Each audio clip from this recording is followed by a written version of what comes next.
What's up everyone? Welcome back again to my YouTube channel. So ito yung part 2 kung paano nga ba execute yung ating pinano na marketing strategy. So kung bago ka sa aking YouTube channel, please subscribe, pag-click naman para naman update sa ating mga bagong vlog. At the same time, matulungan kami para po maabot yung 100k subscriber bago matapos itong taon na to. Salamat po sa panonood. Let's go, punta tayo sa ating topic ngayon. So makita nyo doon sa ating thumbnail, bago nyo pinutin itong video na to, ay nag-marketing strategy kami. Tapos napansin nyo, parang dumami kami that time. So, meron kasi akong nililid dati na Youth R sa isang community. Tapos trinay namin na, baka gusto nyo sumama sa ating sa aming marketing strategy ng company namin. So, yun, in-invite namin. Tapos kasama namin, madami kami that time. So, doon namin in-execute, okay? After namin magplano, okay, by the grace of God, na-execute namin yung pag-marketing strategy.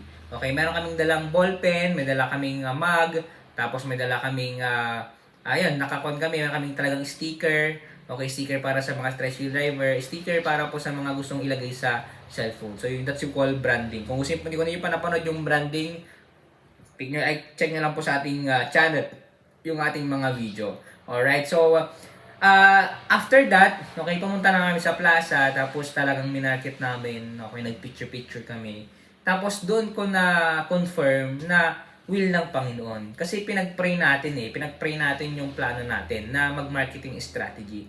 So, ang pag-marketing natin sa business natin is malaki yung impact sa business natin para mas makilala at the same time ay tumaas yung credibility. Okay? Dahil nga meron kayong kakayahan para i-market yung business nyo.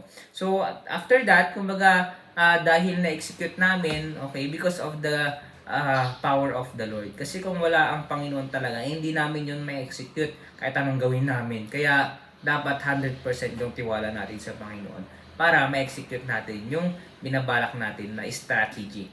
Okay, dapat tama. Okay, kailangan natin itama yung motive natin kung bakit nga ba tayo mag-strategy. At the same time, hindi tayo na lamang sa tao. Okay, lagi nyo tandaan na magbenta kayo sa mga mayayaman.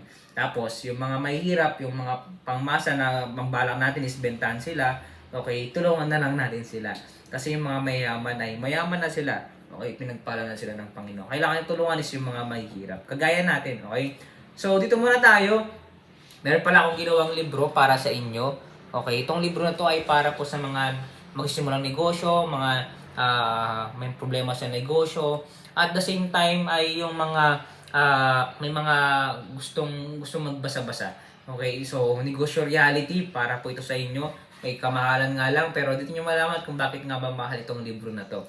Alright, so kung gusto nyo mag-order, click nyo lang po yung sa link sa comment section na nakapin po doon yung Facebook page link po natin. O kaya naman sa description, nakalagay po doon yung Facebook page link po natin. Click nyo po yon. Tapos yung Facebook page na po yun po yung official page po natin. Bago lang po yan, para lang po kasi yan sa mga mag-order ng ating book, okay? Para po ma-organize po natin at kung sino pong mag-order, message lang po agad para maasikaso po namin kayo. At mapag-usapan po namin yung paano natin ma-deliver ng mabilis yung order nyo po na libro ko. Okay, salamat po sa mga mayayaman na at parang di na kailangan magbasa, ganito ganyan. So, pwede pa rin naman kayong mag-order, pwede pa rin kayong bumili para po supportahan yung mga vlog natin. At the same time, madami tayong matulungan ng mga negosyante na nagsisimula at gusto matuto sa panginegosyo, sa mundo ng panginegosyo. Okay, so sana ay maging blessing sa inyo to. Okay, sa mga mayayaman, pwede nyo namang i-display, kagaya niyan, display nyo lang. Okay, para po masuportahan nyo itong mga vlog natin. At the same time, okay, maging pagpapala na rin kayo sa mga vlog natin. Dahil kung wala po yung support nyo po, hindi po magtutuloy-tuloy yung ating mga video. Alright, so dito muna tayo. Salamat sa panonood.